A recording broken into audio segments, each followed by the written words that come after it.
वाढदिवसाच्या शुभेच्छा देण्यासाठी अजित पवारांनी घेतली शरद पवारांची भेट। राष्ट्रवादीच्या मोठ्या नेत्यांसह सुनेत्रा आणि पार्थ पवारही उपस्थित। अचानक भेटीनं चर्चांना उधाण।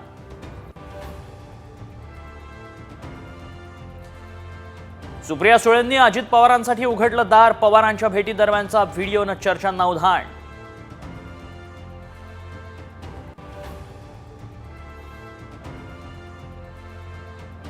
मंत्रिमंडळ विस्ताराचा कुठलाही तिढा नाही। अजित पवार त्यांच्या कामासाठी दिल्लीत। मुख्यमंत्री देवेंद्र फडणवीसांची प्रतिक्रिया।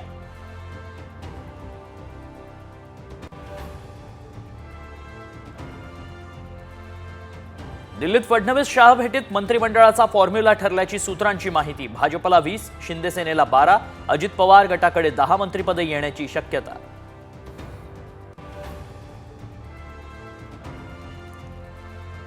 लाडकी बहीण योजनेच्या निकषात कुठलाही बदल नाही। आदिती तटकरेंची माहिती। सोशल मीडियावरची माहिती दिशाभूल करणारी असल्याचंही स्पष्टीकरण।